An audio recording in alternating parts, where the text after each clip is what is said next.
excited to have sexy podcast voice, Divya. Yes. Thank you. I've been excited to exercise it with people I care about.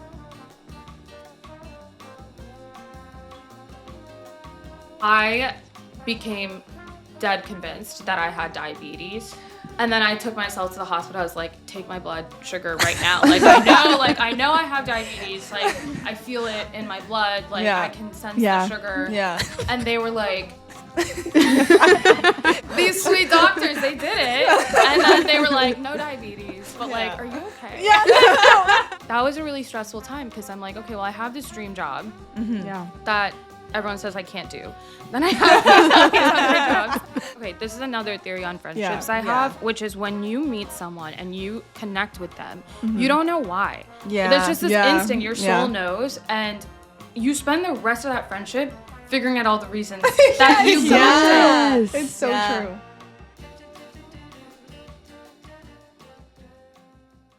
Okay. All right. Hello. Hello. Hello, everyone. We're excited to have sexy podcast voice, Divya. Yes. Thank you. I've been excited to exercise it with people I care about. Yeah. Her middle name is Sexy Podcast Voice. Yes. Yeah. We're here in New York City with Divya Dulapala. And Divya, for context, we met Divya at a friend's wedding. Mm-hmm. And just to give you a bit of like idea of what Divya is like. So she was like, I think it was like her birthday. She's like swimming in this infinity pool. Like just this like beautiful girl, just living her best life. And we met you and you're like, it's Diva with a Y. And I was like, okay. Yeah. I know who this we know girl exactly is. who this girl like is. We this girl. understand. I like her a lot. Like she's just the coolest. We talk about that every single time we bring you up, which is like the way we met you was like perfect for your personality. You like swam up, you're like, hi. I'm Divya, Diva with a Y. Yes, I like yes. And the flip side of that, from my point of view, was like I was just in the water and I emerged, and then there's three mermaids. They're like, hello. And I was like, hello. We were just like sitting by the pool. Like, hi. We were just like, hey. And then we ended up becoming actually great friends. Yes, we This is did. great. Yeah, I love this. Thank Mackenzie for I know. introducing us. Look, good people bring good people Yes, into each other. exactly. So we're so excited to have Diva with a Y on today. Thank you. Thank you for seeing it. Thank you for understanding. We see you for you, girl. Thank you. So I'm Elle. Ava. And I'm Madison, and this is the 20-something Playbook. And Divya not only is our favorite diva, she is also working in venture capital in her 20s, which is like the coolest thing ever. So we're going to talk to her about her 20s. We're going to talk to her about venture capital. And Divya, for our audience who don't know what venture capital is, I think people watching this might be like, is that like Shark Tank or like Dragon's Den? Which probably it's not. But can you tell us a bit Explain about what for that is? everyone. So it's not quite as theatrical, but you know, essentially you're kind of canvassing this market of startups. There's so many people like you guys trying to bring their ideas to life, and we figure out, you know, which ones to invest in. That's kind of what, at the simplest level. And the way the kind of business model works is I buy a piece of your company. So then when you grow, that piece grows with it, and that's how I make profits for our kind of LPs. And that's at the simplest level how I would explain it, but we can go into it with as much detail as you want. Let's hear it, because and another question I have for you too is, was this something you knew you wanted to do? Yeah. Like, how did you get into this? Did your degree help with it? Yeah. So the degree did not at all help with it. Interesting. I will say. We've heard that a lot. Yeah. Yeah, I'd say 50. 50. I heard, I think it was actually Tamina that gave us that stat of, I think 50% of people, their degree has nothing to do with what they end up doing. Yeah. I think at least for me, I studied economics, which it's not at all really related to what I do now. And so but I did know that I wanted to do this since I was like 19, which was That's fairly young. It was really young, and I came from Orlando, Florida, so I didn't even really know what the name of the industry was. I was just like, I came into college thinking I wanted to be in my application I wrote I wanted to be the CEO of Capitol Records. Wow. So it was a huge pivot, but a lot of the same kind of thinking where I was like, I love the idea of my job and my livelihood being on the line for this taking on risk and making selections. And so I think this whole journey started when my friends and I, through a class, tried to start this company in the fashion space. Really? And then it got a little bit of, like, it won the local college startup competition. And through that process, I was like, I would love to be the judge next time. And I just You're like, wait, I don't like this side.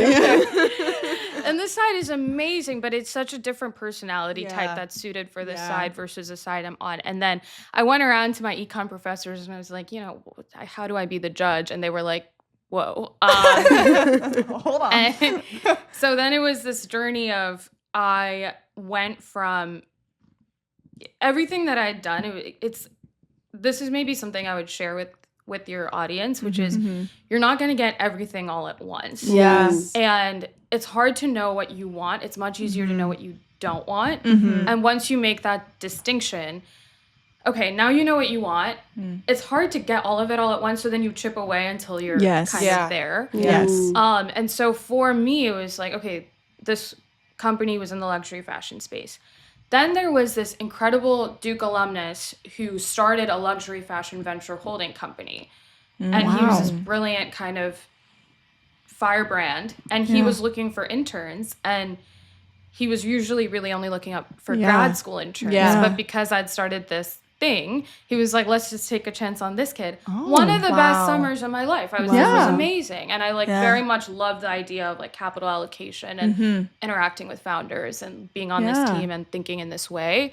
But I just also knew that fashion wasn't necessarily the space for me. And so then I was like, okay, I love this, but how do I do this elsewhere? And then it was just this, and then there was a pressure element of,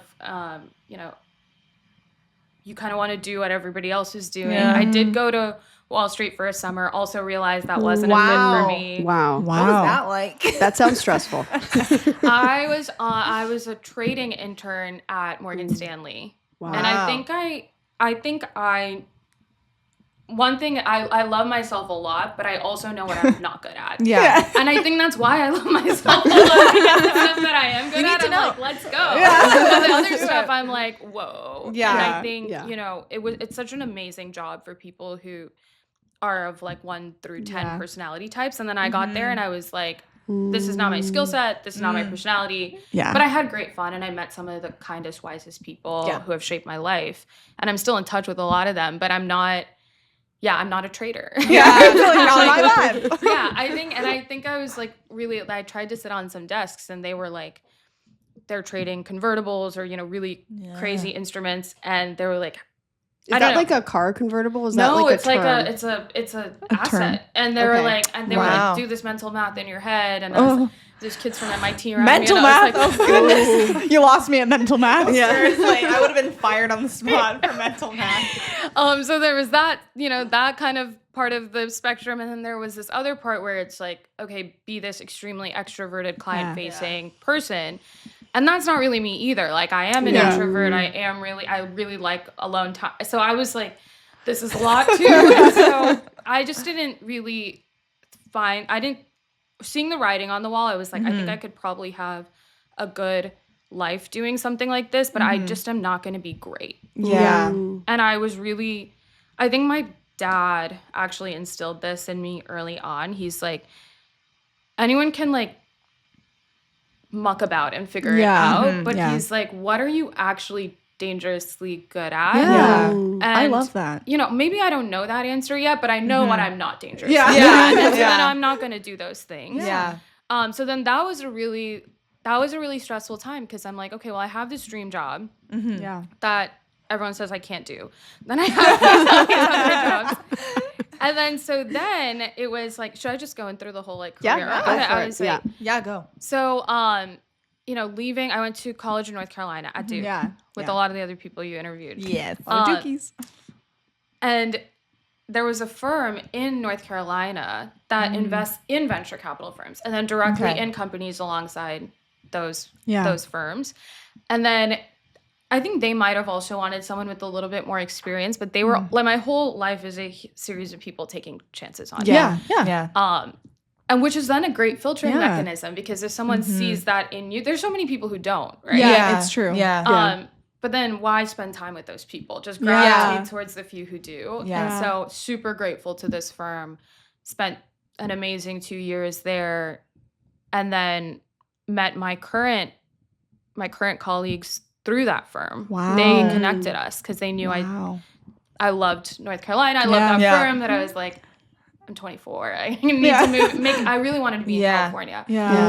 And then I was just meeting everyone. I met this like amazing fund manager in Santa Monica. I went to go work with him for a year. That was another really happy year. It was right out of COVID. Oh, wow. And so it was, for someone who had just been I don't think I experienced anxiety until I was 18 when I got to college, which is actually really super usually normal. People. Is that normal? Yeah, Well, we've been talking Gabby- to Gabby Asturias. Like, she said she never really felt anything mental health wise until she got to college. Yeah. I mean, she also moved from Guatemala. Yeah. And like, Yeah. but I think that's actually pretty normal. That is really interesting. I'm excited to see the rest of your podcast, because a lot of my friends were just wired that way for a really long time. And then that's how they entered these spaces, because that fueled their perfectionism or whatever it is. For me, I just lived this super happy, easy breezy, exciting life, and I had an amazing childhood. Then I come to college and I was like, we have to be perfect. I was like, let's go. Oh, shit. Yeah. And so, from there, I think after that, I was just so in a pressure cooker for years, and then COVID didn't help. And then after that, I was like, I need peace, happiness. Yeah. And I was like, I need to work with fun people. I need to go to the beach, and which I did. I went to the beach all the time. It was the best year ever. And then I got a call I couldn't refuse from my current team, who I had looked up to for years before. And so then I was like, to San Francisco. Then that was amazing. San Francisco was amazing for a long time. And then for the first time, I think I felt loneliness towards the end, because a lot of my friends left and came here. Almost everyone came here. Wow. Which was crazy. At one point, 16 of my friends who I spent time with left, and 13 came here. Whoa. What? Within like a 3-month period. Wow. At which point, the first one, you're That'd like, be okay. jarring. I know. Wow. Because these are the people you depend on, right? Yeah. The first few, you're like, okay. Yeah. And then at number 15, you're like, You're like, wait a minute. And then at the same time, my boyfriend and I started dating long distance. Wow. So he lived here, and then I was like, I think I need to go where my people are. And my team was super supportive of that. And then there were a lot of business reasons to be out here too. That's good. I don't think I expected how much I would love it. And like how much it would like lock me in many ways. So, so that's a story from a professional life. Oh my gosh. I can really relate to you on the front of, mental health challenges coming up almost like after high school. Because like I was very similar, like very happy kid. And I'm still a happy person, but it's like there's a whole new realm of pressures that come with college in your 20s. And it's that you have to figure out your life. And it's like it really dawns on you fast. I remember in high school, when I remember like grade 12 and, everyone's starting to go to university and everything. And I remember having a moment and I was like, wait, like this is supposed to set up the rest of my life. Yeah. And you're like, I don't know what that looks like right now. And it's like, it's so much pressure at a young age. So did you feel that pressure? And like, were you stressed out about studying something in college that you didn't think would maybe help with your dream life? Like, because, you wanted to do something that was very different than your degree. Like, did that stress you out? Yes. I felt very academically disconnected in college. I also think because my parents, Indian American parents, I think the one thing, they're wonderful. The one thing they really wanted was a quantitative degree from college. I, in hindsight, should probably have studied like computer science or stats or something else. But I think at just 18, it's just really hard to make that decision. And it's hard to make that decision when there's a lot of people around you. There's advice everywhere. There's how do you know, to your point? And that doesn't go away. Like at 29 for a different set of things, I'm like, oh yeah. How I don't do you think it's make ever those going to go decisions? away Yeah. once you're an adult. Yeah. But what the good thing is, what I've realized is the way I make great peace with it is one, because as long as you know what you don't want to do, Yes. then you're just getting farther away from what you don't want to do. Yeah. Yes. That to me is what a bad life sounds like, is if you're doing something you don't want to do, surrounded by people you don't want there. Yes. As long as you're not doing that, you're great. You're good. In the right direction. You're great. Yeah. And then, and then there's no rush to figure it out. Yeah. And all of my great idols in business and personal life and everything, very few of them were people who just figured it out very early and just went on, all of them have a journey probably of getting where they want. Exactly. Would you say there's been a rock bottom moment for you in your 20s? Yes, absolutely. And are you comfortable sharing? Well, yes, of course. I'm such an open book. But I just don't know if it's as... actually, I do know what it is. My dog died when I was 22, and I was less than a year on to my new job. And none of my closest friends lived in North Carolina. And I was isolated. My family moved to California. I was isolated from across the country from them. And now I think I would be able to handle stuff like that way better. Yeah. But I think it was the first time, and there had been a lot of loss just generally in my broader community. So this was stuff that wasn't, I didn't expect it to throw me off that much, but it was it was bad. It was really bad. And I still am really shocked as to why was it that bad. But I think it's more a testament of life is going to throw all these crazy curveballs at you. All you can't control that. But if you are arming yourself in the right way, and I don't think I had, enough people around me, and that was the big life lesson. You didn't have the support system. Exactly. So I'm super happy to be alone. I love my solitude. But then that's something that came into my mind in San Francisco, where it's when all is roses, solitude is fine, but then when something happens for someone like me, I was I can't be in that position that I was in when that happened. And that's part of your 20s too, is learning how you deal with difficult situations like that. And we can feel that too, by the way, on the dog front. That was some of my worst moments. I lost my dog at 22 too, and it ripped my heart out. I don't know why. What is the... It was, you know what? For us too, and you can probably speak to this too, it was our childhood dog, and he was just like an angel sent. It felt like he was just an angel sent from heaven. And I realized, we work with a mental health nonprofit, obviously, so I know that scientifically dogs help your mental health. But you don't realize until they're gone how much you rely on them. I was this big chocolatey creature, he was a chocolate lab, was literally keeping me sane. It was also and it was also COVID. peak COVID, so it was it's weird how similar it was to yours. We had a lot of loss around that time as well. It was our grandpa got sick. There was a lot going on. Every 3 months, some huge hit. And I feel like you're dealing with loss for the first time, as a young adult, and it hits you in a different way. And these animals, I feel just keep us grounded. Yes. And then that's taken from us. How did you deal with that? So this is insane. So I became dead convinced that I had diabetes. And then I took myself to the hospital. I was take my blood sugar right now. I know I have diabetes.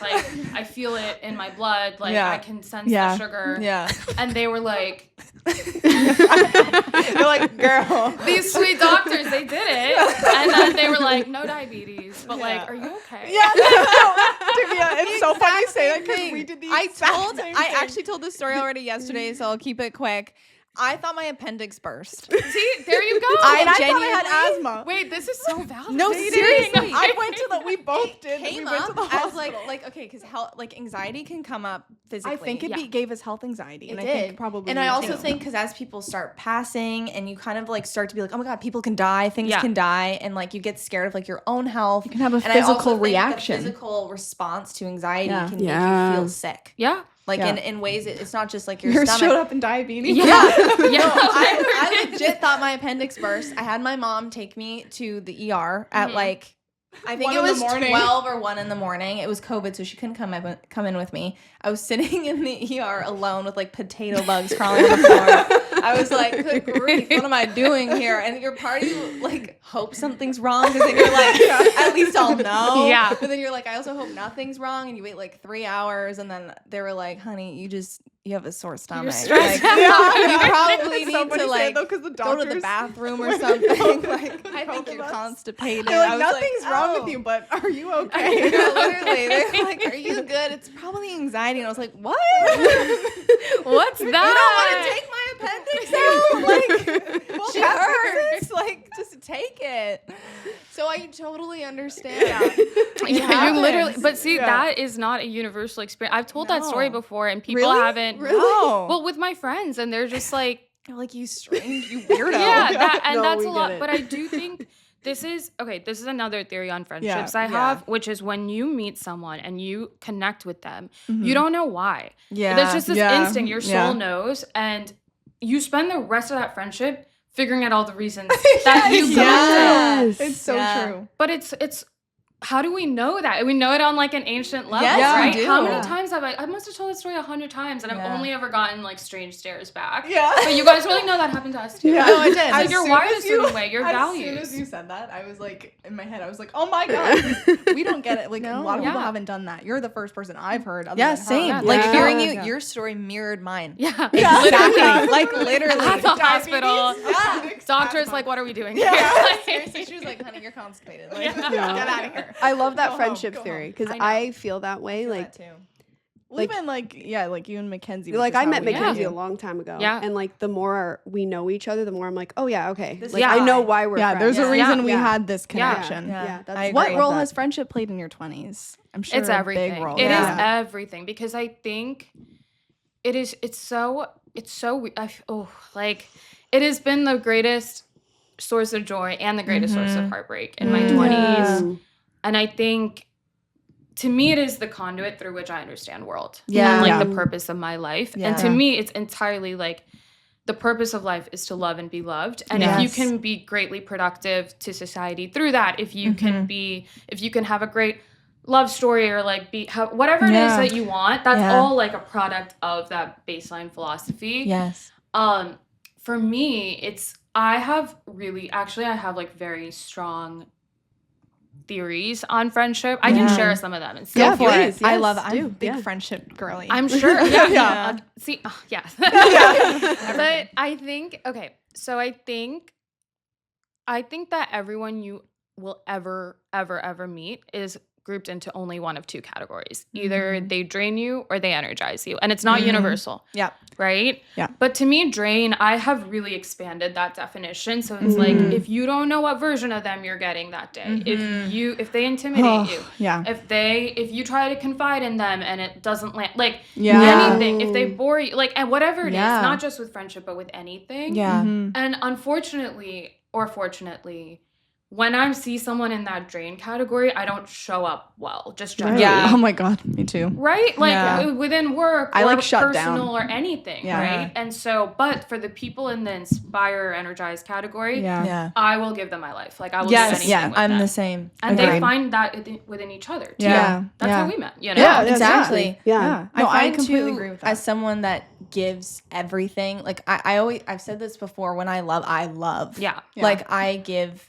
everything. Yeah. And I had to learn, because growing up I gave to everyone. And I had to learn that people are going to take advantage of that. And it's a tough lesson. It hurts because you're like, you feel like you gave your heart and soul to someone and they just kind of like took advantage of you. And you're like, oh, that feels like shit.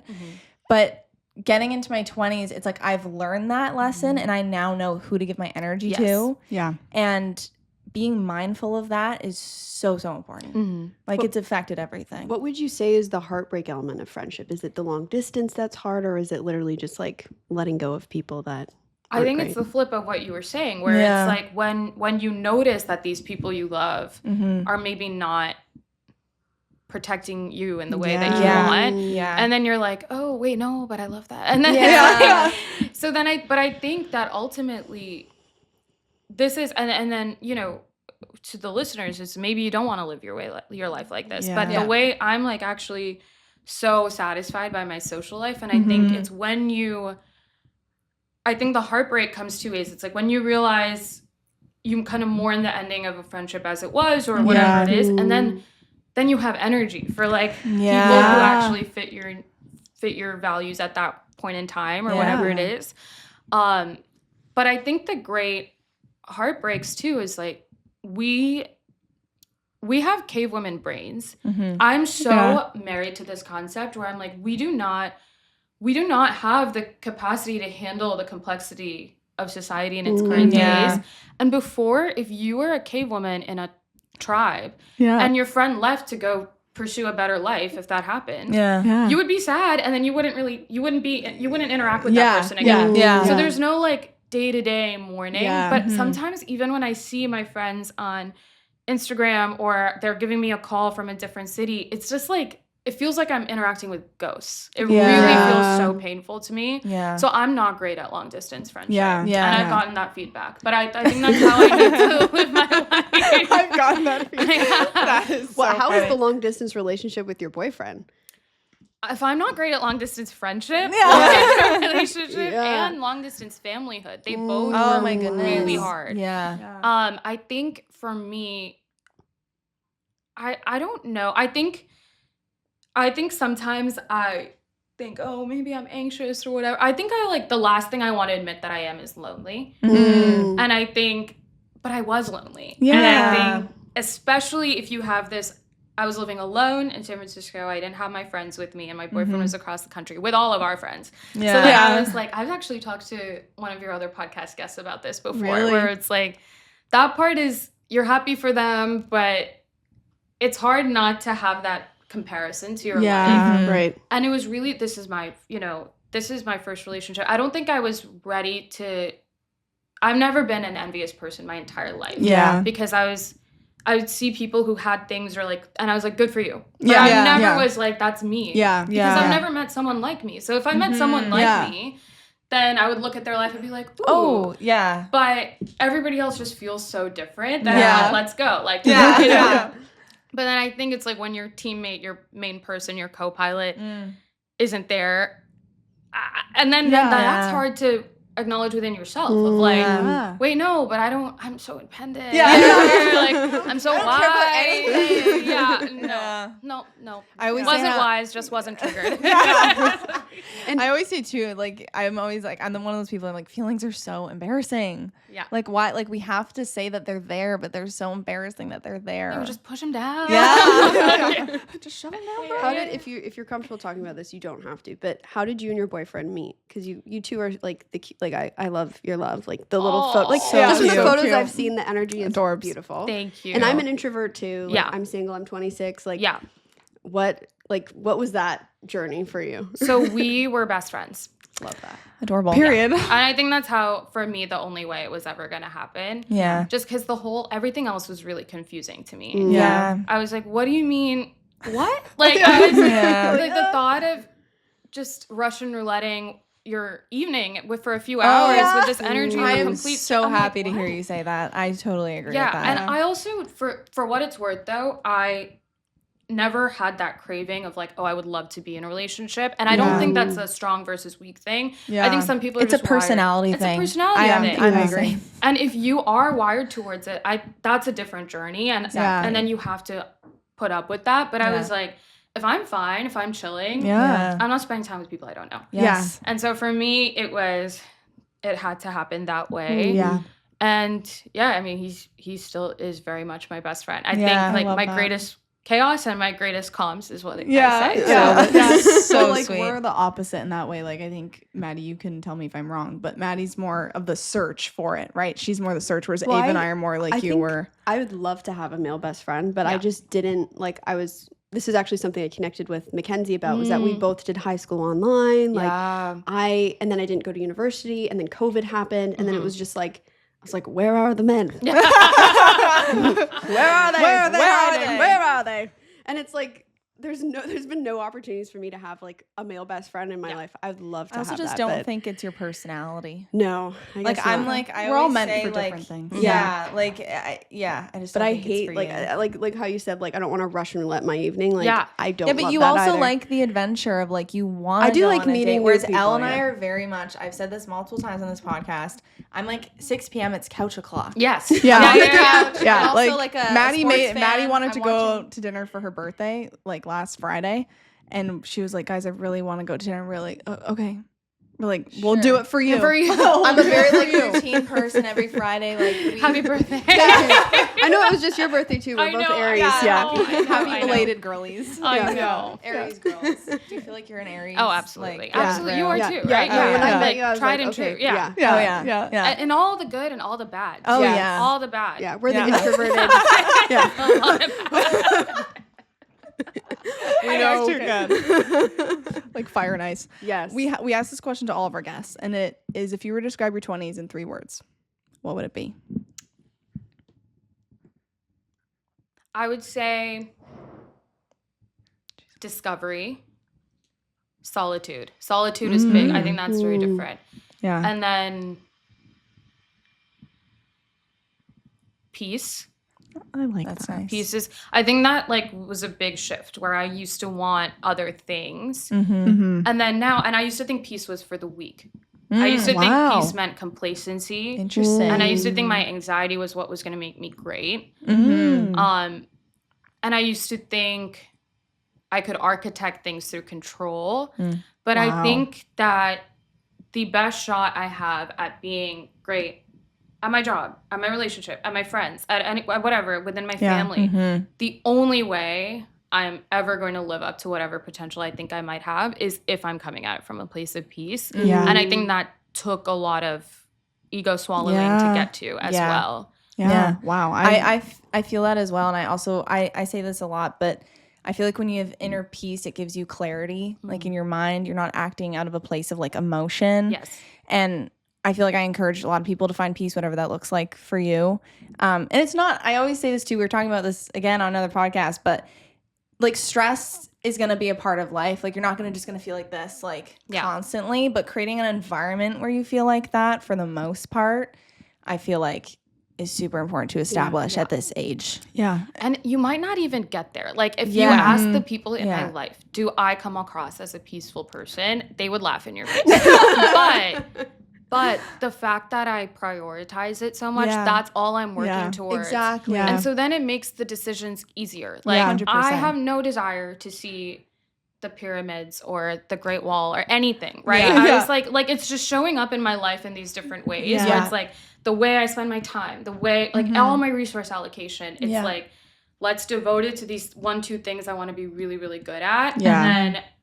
And let's give it to my people and then give it to myself. But let's not add chaos. I don't Yeah. want chaos. Yeah. I love that. And I also feel like that's the definition of like not striving for perfection. Yeah. Like it's like you're just trying and striving for peace and then going in that direction. Like, Yeah. And a question that I want to ask you too is, has your definition of success changed from the beginning of your 20s to now? Absolutely. Because Yeah. so much of it was like power, perfection. Yeah. And then I realized like if you want me in your life, it won't be for those reasons. Like, in any way. Like, it's true. Like, from a job perspective, there are some people that bring that energy to the table, including in my own life, who I'm deeply grateful for. But I think it took some toggling to be like, okay, what am I forcing, and then who am I really? Yeah. Yeah. And I think the only shot, like, I think a lot of it is about weaponizing your instincts and your talents and your personality. Like the only shot you have at living a magical life is just like fully. Yeah. Do you feel like you've always known what your talents and skills are? Or is that something you've had to learn? Like, how did you figure that out? I've always known what they're not. Yeah. Yeah. Okay. So even in high school, it's like I remember like I left the math club and my parents were like, I guess she Like I left the science club. Like I left. Yeah. There's so many things I left. Yeah. There's so many things I because for me it's like I could sit here and force myself to be here and then feel inadequate, and I was like, that's gonna compound over time. Yeah. That is something I can't afford. Yeah. I was like, I don't care what looks impressive or like who is. I'm just like, your energy is everything, and your self-perception is everything. Yeah. Did your parents push you more in a direction and you wanted to go a different direction, or were they always supportive? They have strong preferences, but never pushed it, which I really, really admire them for. Yeah. But they've experienced a lot of confusion. So that's why I'm sure, I don't know if I told them I'm coming on this podcast, but they'd be like, what? Like someone wants you to tell them how you navigate your why are they asking me?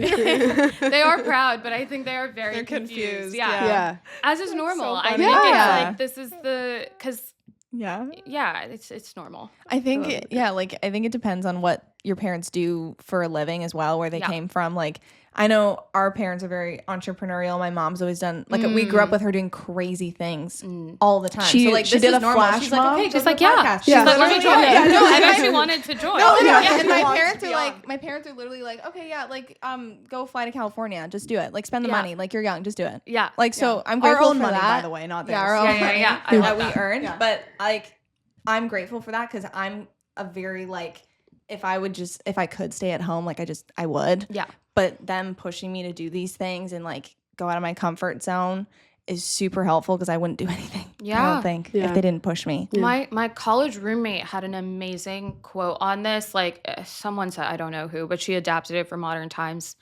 And she was like, I study science such that my child can study business, such that his child can study art. And whatever your interpretation of that is, it's like sometimes I've had to be like, because you do care a lot about what your parents think of you. Yeah. And then sometimes when you are going against their expectations, whatever they are, it does cause amazing confusion. Yeah. And so then you just have to remember the place from which they were making decisions is very different from the place, but that's hard. It is hard still. It is. It would be for sure. I mean, your parents, I know my parents' opinions mean a lot to me. Yeah. I'm someone, and I'm grateful they've always been given me a lot of positive reinforcement in my life, and I think that's why I'm probably a good kid, is because they've given that to me. Yeah.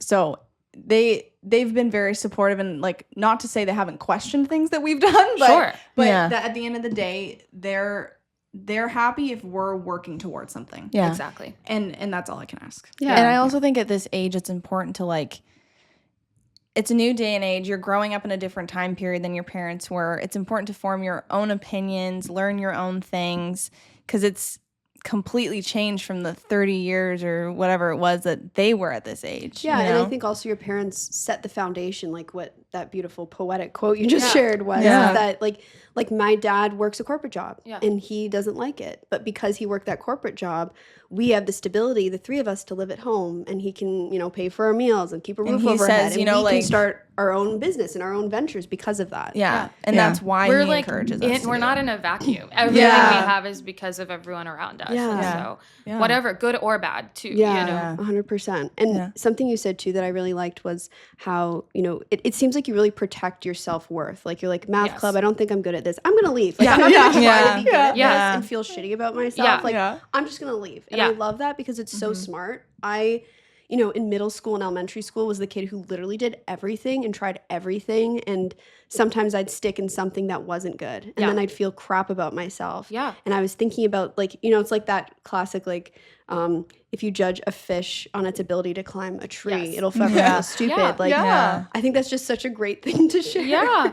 Well, also it's because there's all these narratives of shoulds, right? I know I'm a smart kid. I never questioned that. Yeah. But I was like, in this room for the first time, I'm questioning that. And not that I always got A's. It's not like I was like terrible at math. I just wasn't competitive. And like the way I saw these like brilliant kids around me, I was like, am I not as smart as I thought I was? Yeah. And I think that there are times for that where that's super helpful. And I think when you're in 10th grade trying to figure out whether you have worth in this world. Yeah. That's not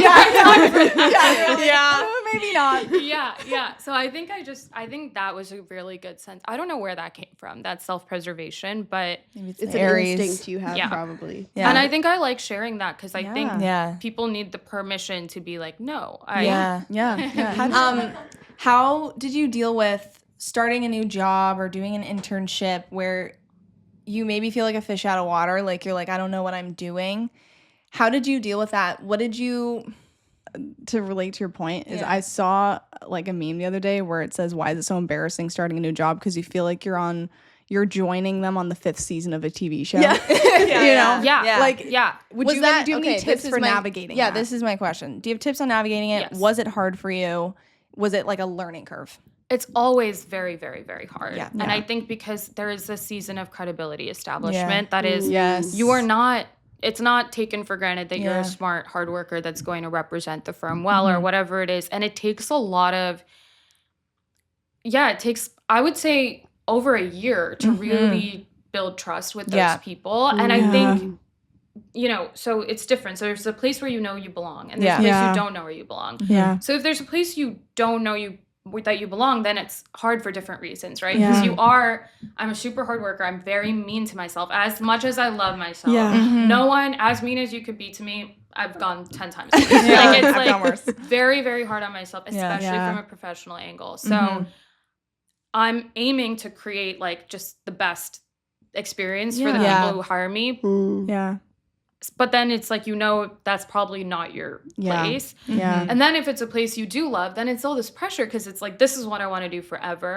But I have to earn the right to be here every single day. That actually, I don't think will ever go away. I agree. And I think that's a good thing that it'll never go away. And you're not growing, right? Yeah. I feel like that's part of growing is it's like there's always going to be new things that come up and you always feel like you have to kind of prove yourself. Well, I always say too, like stress and struggle teaches you new skills. So it's like if you stop being stressed and struggling, even if that's a little bit, you're going to stop learning.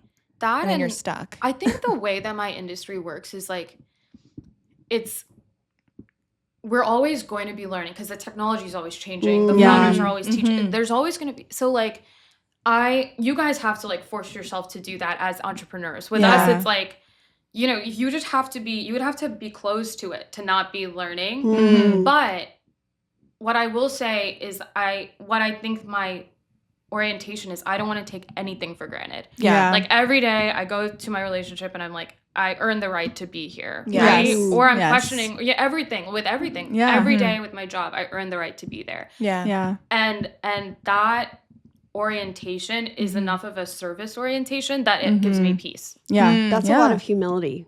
And I really love that. Like that's a very humble approach. Somebody's humble. No, no, like for real. I like think there's a difference between that's being humility. Like that is like I agree. I say this a lot. There's a difference between like confident, but you can still have humility and being a confident person. I agree. Once it becomes ego, that's when it's like I completely agree. But you can be equally confident and have humility. Or entitlement. I don't think entitled to anything. Like every day, like and there's downsides to that too. It's like but even with my family, who's like my birthright, I'm like, I'm not being the best daughter or sister. And I'm like acutely aware of this. So it's like, how do you how do you deal with your family? You were talking about it's hard to be across the country from your family. Like how have you been dealing with that? like someone who is long distance or thinking of like leaving their family. Spicy. Okay, so this is a story I should have said way earlier in this podcast, but when I developed anxiety when I was 18, one of my best friends from Duke is a Taoist guy from China. His parents are from China, but he's from Hawaii. So he is like the calmest person ever. And he talks really slow. And one day he was like, we were in San Francisco, we caught up, and he was like, you seem stressed. And I was like, yeah. And I'm going to tell you a story. Take with it what you will. And now it's like, it's my Instagram bio. Like if I ever got a tattoo, it would be that. It's like, it's very easy for me. Once I hear a framework, I will run with it if it clicks. Have you heard this good or bad who can say Taoist story? No. Okay, take 60 seconds. I'm going to tell you. Go for it. I'm going to butcher this for whoever's actually Taoist listening. Like this is not, like get the original version from the internet. But It's like ancient Chinese farmer has a horse runs away. The neighbors are like, your horse is gone. Good. And he goes, good or bad, who can say? Right? He's just chilling. The horse comes back with multiple horse friends. They're like, now you're the richest man in town. He's like, good or bad, who can say? Then his son is in the stables with all these horses, breaks his leg. They're like, oh no, your only son. Good or bad, who can say? Then the next day, the emperor comes to town and he's like, every able-bodied man has to come fight for the country and die. And they're like, your son is spared. He's like, good or bad, who can say? Wow. And it goes on forever. Yeah. Perpetuity. But I think for me, when I heard that, something clicked because everything good that could happen to you has a downside. Yeah. No, without exception. Everything bad that happens to you has a silver lining. Yeah. Like, my grandmother died. Horrible. Yeah. But I was like, I got so much closer to my grandfather after that. Wow. And that was the closest familial relationship I've ever felt, ever. Wow. So I'm like, and we wouldn't have had that if we weren't like, oh shit. Like, Yeah. The fact. Yeah. A wake-up call. It's a wake-up call and like a more effort from him. And then, and so everything in your life, like, so with questions like, so sometimes I don't get stressed because there's nothing that's objectively good or bad. Yeah. The only thing is agree when with you're that. hurting, that's bad. But like, Yeah. No, I agree with that. It goes along to say everything happens for a reason. Yeah. Like, to me, it's the same. And I do live by that. And, you know, there's a lot of ups and downs that are going to happen in your 20s. But one thing that I always go back to is I'm like, I think this is all happening for a reason. Like, even one example I kind of give is, you know, we wanted to make some extra money. So we got a serving job. Actually, to go to Mackenzie's wedding. Yeah. I heard you guys were like, we were hauling ass. I was like, to this I wedding. can't miss this I wedding. know. It was so worth it. It was so worth it. But it's one of those things, right, where you're like, that sounds fun. like a We're also goal. young, so like not really anyone's getting married yet. Like, I'm not in that age where everyone's getting married. So I'm like, I don't get to go to a lot of weddings. Yeah. Like, I want to go to this wedding. And so we picked up a serving job. And through that job, But also you got to set the worst screenwriters. And at the time, there was a huge writer's strike. So the industry completely and like shut all these down. producers We had that no we were options. talking to, they were like, Like, you know what, come back to everything me when this is shut over. down. And we were like, oh my God, everything's put on pause. So we're at this So- like part-time serving job. Our industry is completely shut down. You can finish We are this, right? not having a good time. And Maddie also is panicking because she was like, you know, she was like, she's 3 years older than us. So she was like, I don't want to be working a serving job at this age. You know, like there's like, you know, some ego stuff involved as well. You're like, I don't really want to be doing this. Yeah. But through that job, my God, I got another job that I ended up being a social media manager for a And wine you company. made bank on And that I made job, a lot of ironically. money in the summer because of that, which is helping fund this podcast, by the way. See? Oh, Yeah. Yeah. And so through that job, literally the manager, the food and beverage manager, came to me one day. He called me. I thought I was getting fired. There was no reason for me to get It was fired. funny but too because scared. I was like the worst at my job. So I was like, Oh, if yeah. I'm getting fired, why are they not firing me? No, we're like, they if they're fired calling her first. anyone to fire someone, it's Maddie. should be She's got an attitude. Yeah, girl's got an attitude, an Aries attitude. But it was just funny because he called me and he offered me, because he heard that I did social media from someone, and he was like, he needed someone for this wine show. So anyway, I got the job through that. And then also on top of it, that place was low-key a circus, and we are writing now a show about that experience. Yeah. Like a comedy show, like a pilot. That's huge. And it's just funny because we're like, you know, looking back, like we just wanted to make some money, but it's like you look back, you're like, what an experience! It gave me so much that I didn't expect. It felt like a low point in a way because we were like, we didn't really want to do that. I wanted to, You're making I'm in minimum my wage, 20s. I you wanted know? to get a job that could, I don't know, help me progress in my career. It just didn't feel like that kind of job.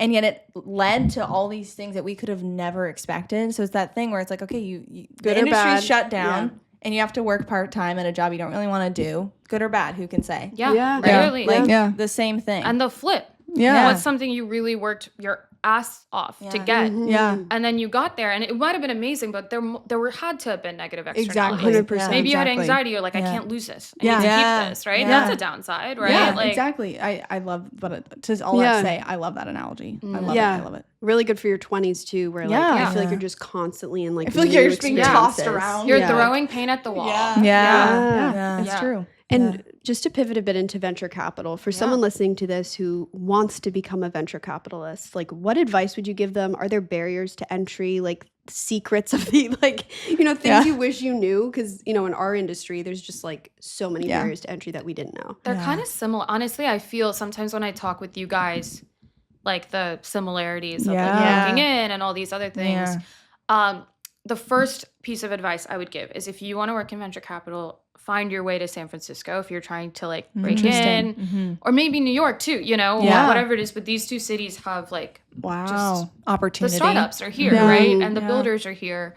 And then just it's not for everyone, actually. The job is not for everyone. You go many years before realizing whether you're good at it or not. It's not. You're not validated anything close to real time. It is. You have to like that risk profile. And a lot of people, super competitive, talented, brilliant people come in. A lot of my friends and are like, the dynamics that creates are just not for me. Like I would rather just build, or I would rather just, and whatever their definition of that is. So I would talk to everyone you can. And the thing is, a lot of this industry is like people taking chances on each other. Both from like the funding angle and the hiring angle. And so it really has to be a little bit more organic. And then also try to figure out whether you actually want the job. Which a lot of these, you know, sometimes people like decide no before they get in. And then develop a really strong point of view and see what you're actually drawn to. Like, are you drawn to the technology? Are you drawn to the personality types of people who like to start companies? And like, if you are, then it'll follow. Like, if you love that genuinely, Silicon Valley's not getting rid of you, right? Or you know, or New York ecosystem. But if you don't love that, then I would question like, okay, so why do you want to go? So like, it's not something like someone, you know, someone might be listening to this and go, oh, venture capitalists must make so much money, so I want to get into it for that. Like, that's not the right reason. I don't think that's the right reason to get into this. I think, I don't think so. I think there's places where, and it also depends on your personality, right? Like, if you are someone who likes having a lot within their control and you like finance, or if you like allocate, whatever it is, there are other places in the ecosystem we can put you where you would be so much happier. But it does, if you do like this, hit me up. Like, seriously, I'll pay it forward. So many people helped me. So many people helped me. I say that too. Like, I'm excited to get to a stage where I can help other people, because it's tough getting started in anything, really. Would you say LinkedIn is a good place to network for people? Okay. I got the job I had in Santa Monica was led by this guy who taught me so much about even like how to build a life, you know. I like, that was amazing. I found that on LinkedIn. So cool. And I think every day I have like over 200 tabs open in LinkedIn right now just for what I do, like working. I'm just trying to meet like really smart, interesting people. And I think I've gotten rid of my LinkedIn fears, because I think when you're like a college kid and you're just like, why would you want to talk to me? But like, people are so interested in talking. Everyone's looking for inspiration. It's true. There's very rare that you're gonna get on the phone and not learn anything. It's so 100%. And maybe that's your fault if you didn't learn anything, right? Maybe you weren't looking at that person the right way. And so I highly recommend it. We've had used like LinkedIn a lot. Probably 100 calls with people. We did exactly what you recommended with the entertainment industry. We just connect with a bunch of people on LinkedIn. It was all advice. Like everyone. We asked for their advice, and they all like, I'd say a lot of them gave us their time, and they really good. Sat on the phone. We asked them a bunch of questions, and we say too, it wasn't one. It's never gonna be one person that gives you everything you need. It's like we put together this like puzzle of like what the industry looks like through about 100 phone calls. Each person gave us a tidbit.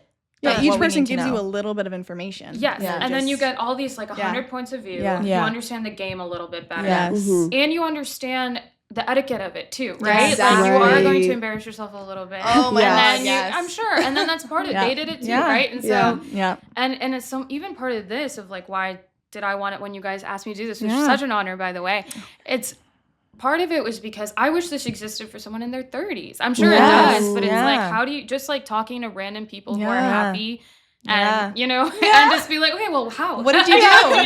Yeah. Literally, we taught, again, the whole concept of the podcast too is we'd watch podcasts of successful people, seemed like they're doing well in life, and everyone just asked them, what is it like to be successful? Like presently. And you're presently, how are you feeling? Like, what are the... And we would always be like, how did they get there? Even I remember listening to a podcast with like a very successful person in the entertainment industry I looked up to. And I was like, what were they doing in their 20s? Yeah. How did they get there? Like they're in their 30s, they're making amazing or 40s, movies. 50s, like And they're like, yeah, it's great. I made this movie. How did I make this movie? And it's like they're already an established name. It's like, how did you get there? Like, what were the failures? What were the how did you overcome how many stuff? times did you embarrass yourself? Yeah. You know what I mean? Like we do it then all it the makes time. me feel less alone in my struggle. Absolutely. And gives me hope that I'll be okay. You're absolutely. You're gonna be more than okay. You're gonna be amazing. Thanks, Divya. Maybe you can start the 30-something Playbook. I would love to. My roommate's in her later 30s, and she's like one of the people I look up to the most in the world. And I get one point of view from her. I'm like, but then, you know, you look at the other, like, it's just what's scariest to me is watching people who are discontented or who felt like they've done things incorrectly. Try to avoid those people. But it's like, even if it was like people who aren't successful, whatever it is, whatever it looks like to you, just more of those stories. Yes. You should actually, we had these girls on, it's called the Almost 30 podcast. They're like 37. You should listen to them because they they're 37 as well. That's so clever. I love that. It was really sweet. But they've been doing it for 10 years. They started when they were 27, so it was almost 30, and now they're 37. They actually gave me hope so much for my 30s, even though I'm like in my mid-20s. Because they've really hit, like, they're 37. They're like, they're happy, they're peaceful. Like, so if you want to listen to I will. The 30s, that's perfect. That's a good they're really idea. amazing. And they're genuinely, like, we met them in person actually here. And they are genuinely kind, thoughtful. Like, they came in and they were just like exceeded our expectations as people. Yeah, like beautiful inside out. Like, like the advice that they would give, I feel like comes from the soul. Well, I think that's what I need because I listen all day to people who are successful. But I was like, I don't know. I'm on my own journey with that. Like, your journey is not going to work for me. Exactly. But tell me, like, when were you miserable and then how'd you get out of it? Right. Exactly. You know, that's all I want. Yeah. And like, speaking of miserable and being an Aries, how do you... I know my boyfriend's like, he looks at the way that I process the world and he's like, isn't this exhausting? I'm like, yes. Oh my God. Actually, yes. Yeah, I say that to her all the time. I'm like, are you not tired? It's exhausting. Oh, I was so tired. What's your relationship like with failure? Because I can imagine your world. Do you like, is it high stakes if you fail? Like, what is that like? So the best thing about my world, it depends on how you fail. Okay. So if you fail with dignity and intellectual honesty and transparency and kindness, and if you do right, integrity. Infinite ability and bandwidth to fail. But I think you can tell a lot about a person by the way that they fail. So if you fail in an angry way or in a cruel way or in a selfish way, people notice that stuff. And no journey is like, every journey has so much failure baked into it. But and I think it's a great privilege. Like, we come from very loving families, so to not read into failure as to not let it turn you cruel and ineffective is actually a huge just privilege that I have. Where I have such a good relationship with failure. But imagine if you thought that was the end of the world. I can see how that would turn you into... And I don't think... Some people can harness that to be greatly successful, but a lot of people can't. And so I think you have to fail in the way that feels right to you. 100%. Yeah, I like that. And I have another venture capital question. Like, what's Are you interested? Should we say? I'm just like, my mind's going like, what is the day in your life like? Like, is it Zoom calls? I wanted to ask is her it that meetings? too. Like, what is that? Like, No day is the same. Okay. But I think it's a lot of interaction. So it's like Zoom calls with founders, in-person coffee with founders. Those are the best parts. There's meeting a lot of other investors as well, because they help me parse through the ecosystem and like, what am I missing? And then there's a lot of time with my team itself. So like a lot of internal projects, etc. A lot of interactions with people, with my team. And then there's a lot of like reading, trying to learn. Interesting. A lot of reading. But I don't know if I'm the best at it, honestly. Like every week with my colleagues, I'm talking like, how could I spend my time better? Because you really could do anything. There's a lot of ways to waste your time. But you're kind of self-directed, and what you yield is entirely the product of how you spend your time. Wow. Yeah. So it's like something every day I think about it. Yeah. And then I do like a postmortem on like, was that a good use of time? Wow. Smart. But which is also stressful because you're Yeah. like, Yeah. you're throwing a lot of paint at the wall. Yeah. Is Are it you- like yeah. a team thing, or do you have a boss that like runs the team? And like, who are you connecting with? Like, are you like, what is your goal? Like, are you trying to connect with the founder to invest in their startup? Yeah. Like, is Yeah. that okay? Yeah. Yeah. And I think that's always the hope, right? Like you're Yeah. trying to meet these people and you're like, and Yeah. that's what you're looking for. Every firm is different. Okay. But I would say that the firms that I've been part of have always been extremely teamwork oriented. Okay. And it's because it's like as a vacuum, what are the decisions you make? And then who are the people who can identify your blind spots and like hone you and polish you over time? Yeah. I don't think I would do well on a place where I was entirely lone wolfing it because Yeah.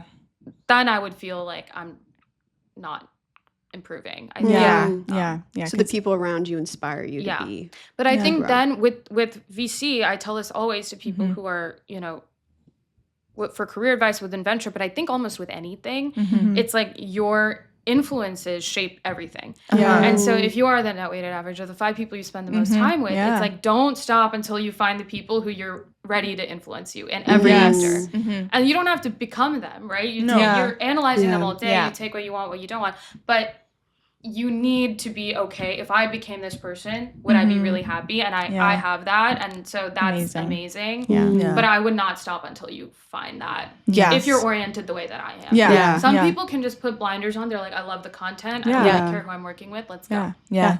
That's amazing. In venture capital, you're investing the money of your firm, right? Yes. Like you're the Yeah. one who's Yeah. deciding. Because I think a lot yeah. of people think it's like out of pocket. Yes. Oh, no, I think no. a lot of Yeah. people, Yeah. I think No. that's a big I'm just like, misconception. yeah, like it's a huge misconception. No, that's really, I'm Yeah. glad you brought that up. No, I am not putting millions of my own dollars into Yeah. companies. I don't like, we're not doing that. Yeah. But because I don't have that, but Yeah. I think, Yeah. I think, but it's almost more serious because we're doing it for people, Yes. like groups that really matter. Yeah. Yes. And Yeah. we care very deeply about where Yeah. that money Yeah. goes. And it's a lot of pressure. Yeah. People. Thank you for coming, Thank Divya. you. This is so fun. And thank you everyone for listening. Bye. We stayed in the beautiful Westgate, New York Grand Central for the duration of our stay, and it was really fun. The Westgate treated us to a cozy room and a beautiful boardroom to film in, and the location was just spectacular. If you're headed to New York and want a place that brings both comfort and charm, hit the link in our show notes and treat yourself to a stay at Westgate, New York Grand Central.